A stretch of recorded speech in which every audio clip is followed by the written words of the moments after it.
Images of a surreal kind painting the night sky in airspace between Iran and Israel.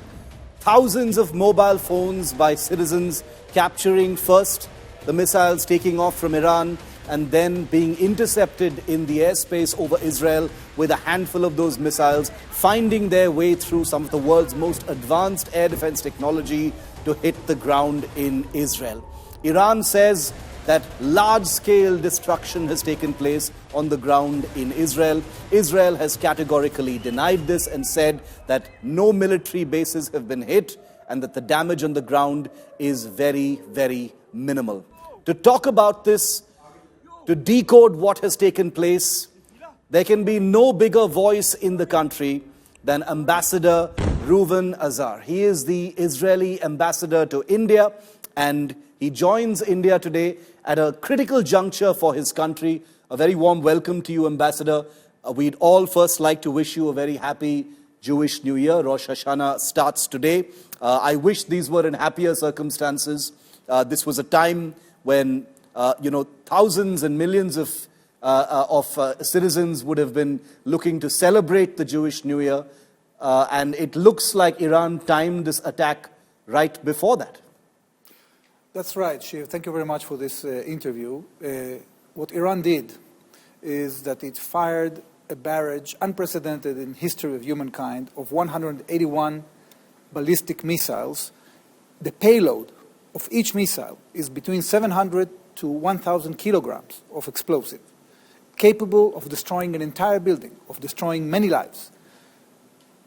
Israel, together with our partners, the United States, neighboring Arab countries, which we thank them for their support, have thwarted this attack completely. Yes, we had some missiles hitting open areas, but thank God we are safe. Israel has the best missile defense system in the world that was developed by our best technological people, and Israel actually has performed very well. Iran has made a very serious mistake. Shiv, you have to understand, the Iranians have been so far fighting against us for some reason. Their genocidal, fanatic, theocratic ideology is very difficult to understand, but they have been having a free ride. They've been fighting us with some of our Arab neighbors that are as fanatical as they are. But guess what? The Hamas terror machine is over. Nasrallah is dead. Mohammad Deif is dead. They are left without their biggest proxies. And they decided to continue the fight directly against Israel, and they will pay a price. Let's talk about some of the specific claims that are being made, Ambassador Azar, at this point of time. Iran, like you rightly said, fired upwards of 180 ballistic missiles. They say that some of these missiles were of a hypersonic variety, etc. It's difficult to assess at this point because there's this fog of war. One of the more dramatic claims that they've made is that 3 air bases in Israel have been hit. There are some reports in Iranian media of tens of fighter aircraft being destroyed, F-35s and F-15s and things like that. Not to go into specifics, but there seems to be a very wide gap between what damage Iran is claiming and what Israel is confirming on the ground. Is the truth somewhere in the middle?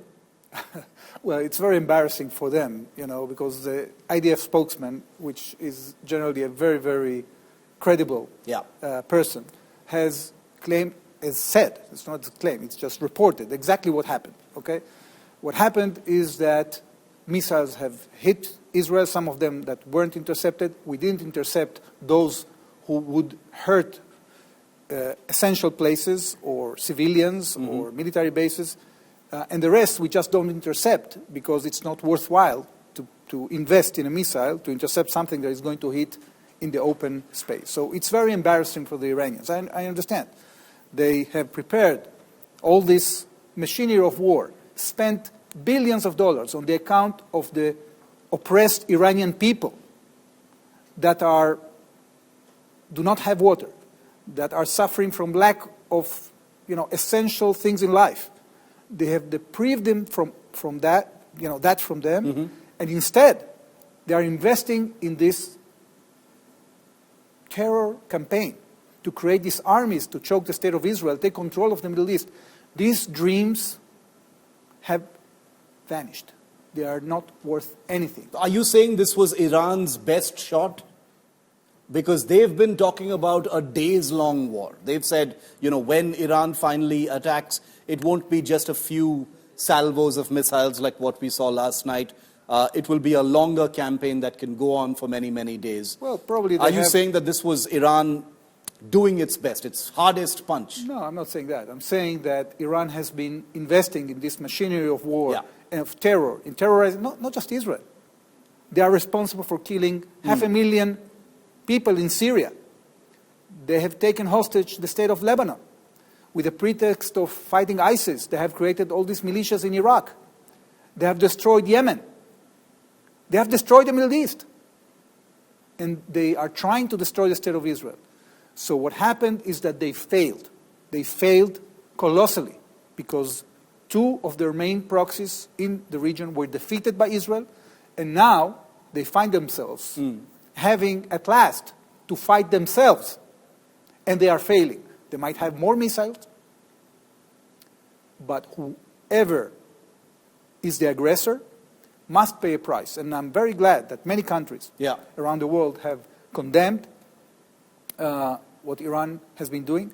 And I'm sure we're going to find a way to send a clear message to this fanatical regime that we will not bear. They made a very big mistake. They don't understand the conviction of our people. People don't understand what is the conviction of the Israeli people, and they are claiming that we are a rotten society, because they don't understand what democracy is. When countries like Israel, that are peace-loving, are trying to postpone wars, not to fight, not to overreact, they take it as a sign of weakness. So they've been trying us time and again until they leave us no choice but to react. And when we react, you see the results. What are Israel's options right now? We do know that whatever response it is, it can be a wide spectrum. It doesn't need to be in the so-called visible spectrum.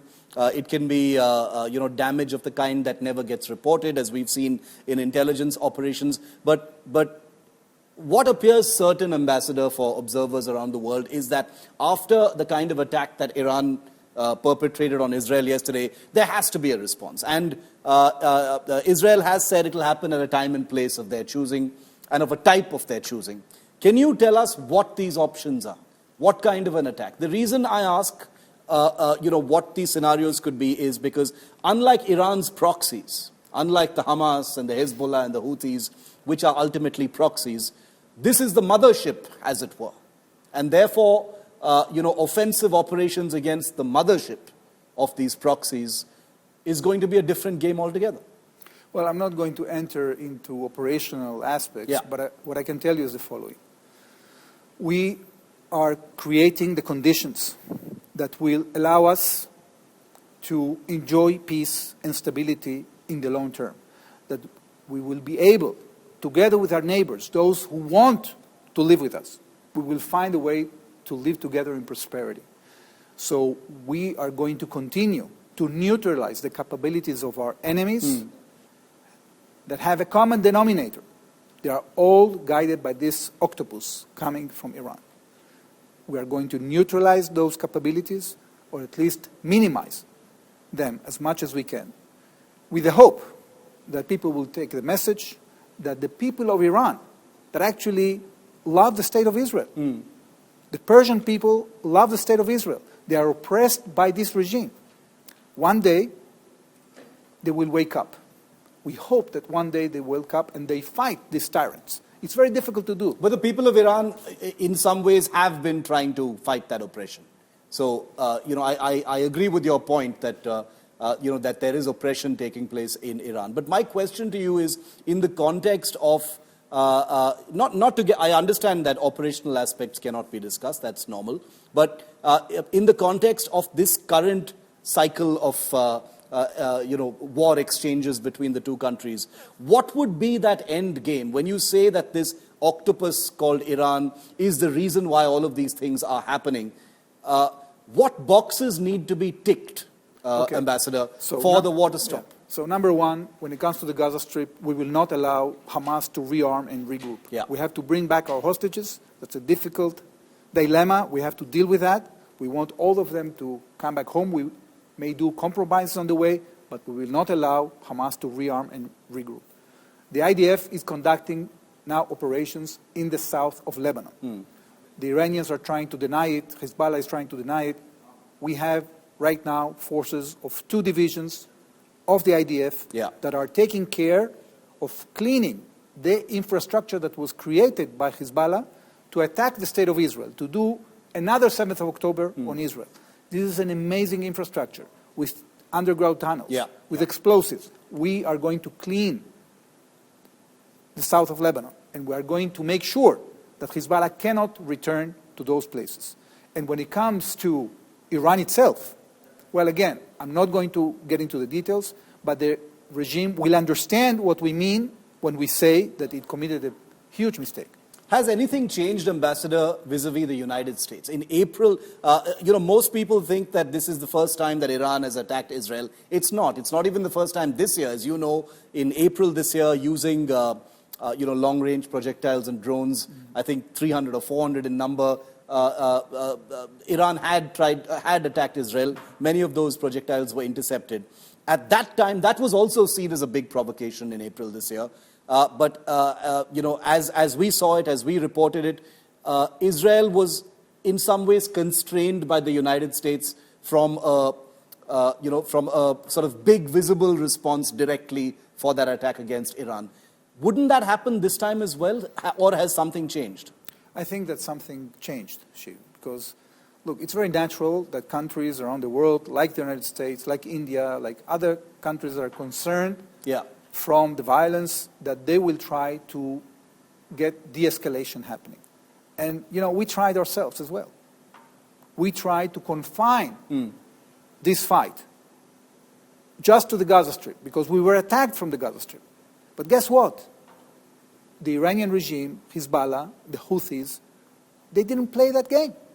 They play by a different book. At the end of the day, when they continue time and again, we waited 11 months before we seriously started to retaliate against Hezbollah. Okay? We waited for months before we seriously started to retaliate against the Houthis. All of that with the hope to keep this conflict as confined as possible. In coordination with our allies, with the United States. We might have differences from time to time, but at the end of the day, we have the same goal. We want to stabilize the region. We have a common interest to fight the terrorists. We want to do it with the less use of violence as possible. But when the other side doesn't play that game and openly says that they're going to destroy you, then you don't have a choice. And Israel here was caught in a situation in which we don't have a choice. We have consensus in Israel from wall to wall that we have to deal with that threat, that actually this is an opportunity to show the Iranians how serious we are. We have created a situation in the last 2 weeks that their entire architecture that they've built has collapsed.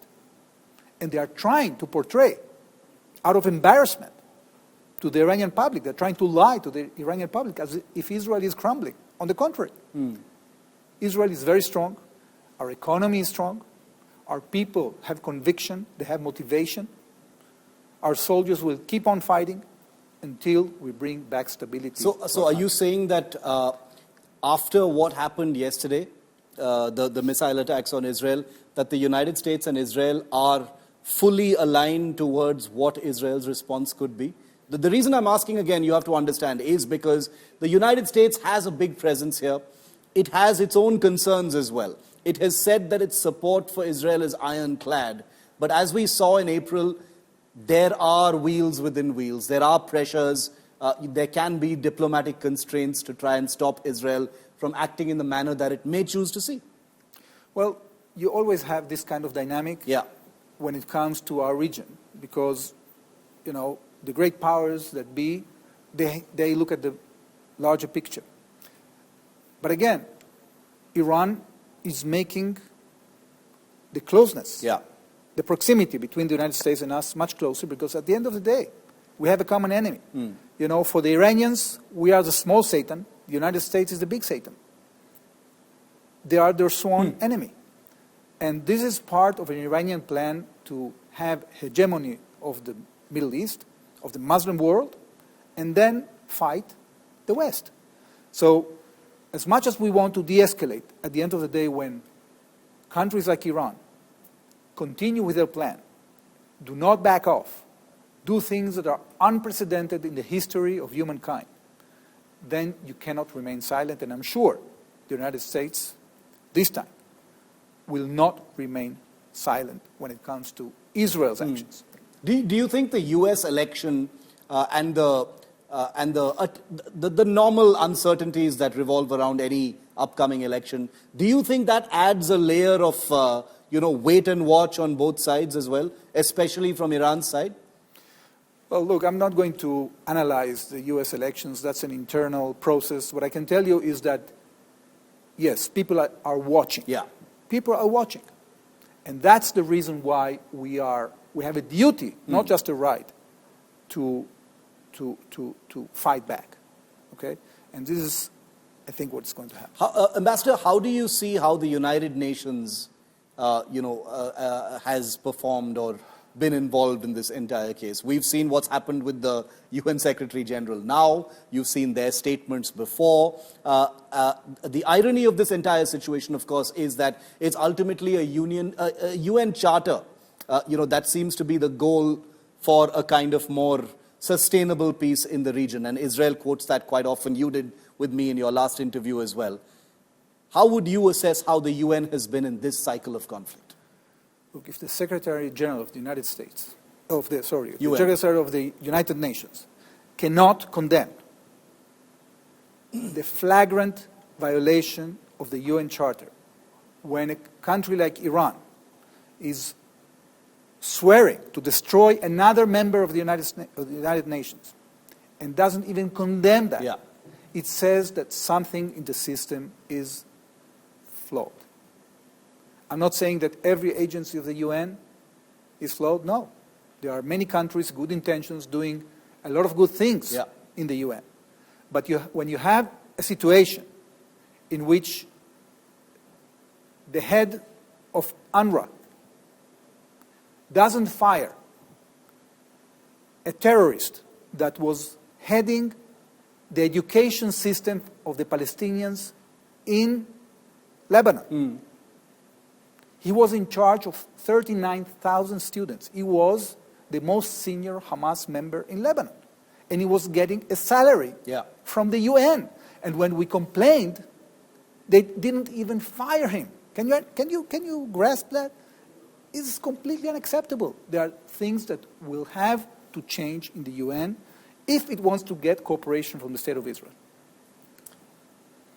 That cooperation hasn't been forthcoming from the UN so far. We've seen, Israel has always had an adversarial, troubled relationship with the United Nations vis-a-vis, Iran, vis-a-vis Palestine. Do you see that changing now? Well, it depends with which agency. There are agencies with which we are cooperating. From time to time, there can be mishaps, but we are sitting around one table like we've been doing since the 7th of October. Taking care of the humanitarian aspects of the Gaza Strip.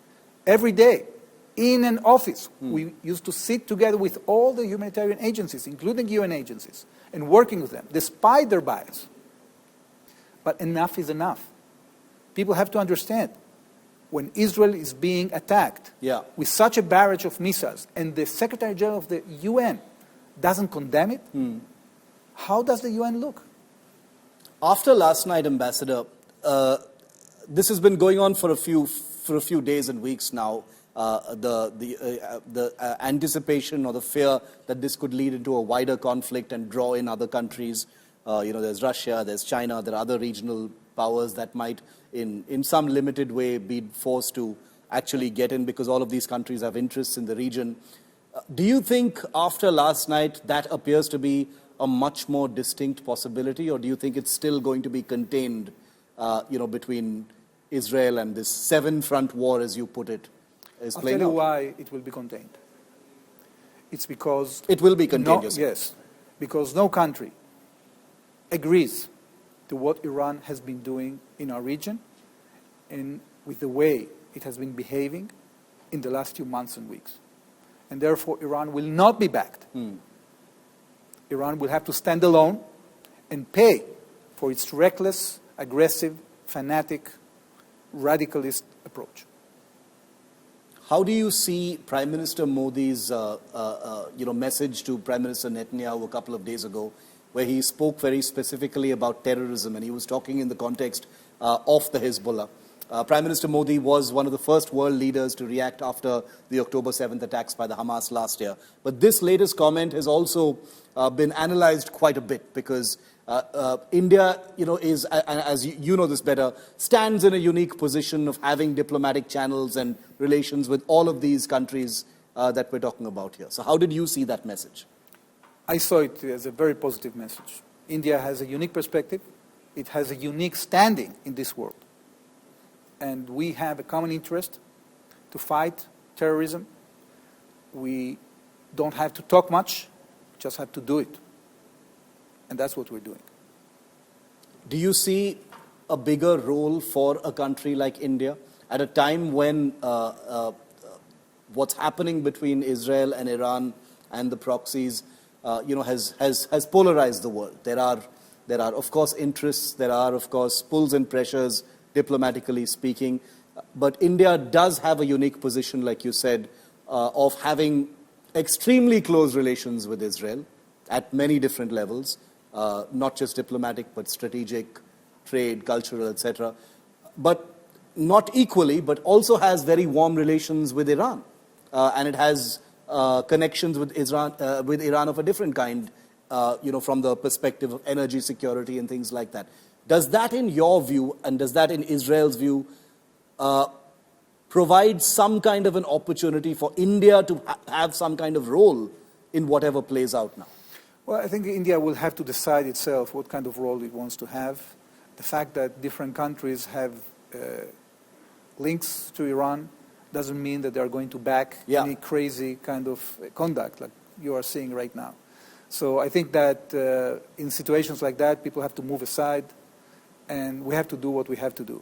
And I think people understand that. There's no doubt about it. There might be some people don't understand it, but I think that when you look at the entire international community today, there's nobody that is coming to defend the reckless, aggressive behavior of Iran.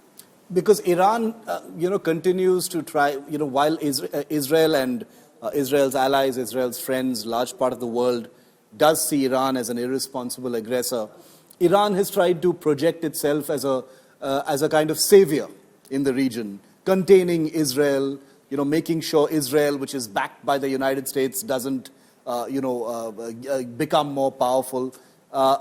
We've seen that battle of narratives play out, and I was in Israel last year, and I saw so much of that. Have things changed in the last 1 year? Because, Ambassador, now we're standing a few days before the first anniversary of that horrific attack on Israel last year. Israel has borne the brunt of a huge international narrative against it. Do you think that has changed now?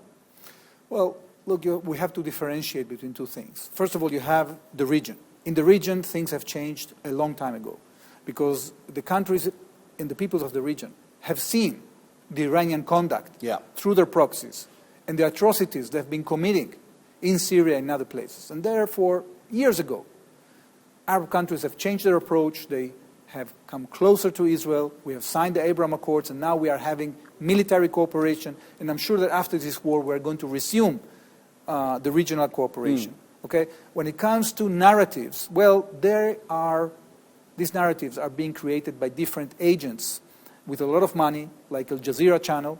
Their representative, I heard, here in India, has propagated tweets supporting Hitler and Nazi Germany.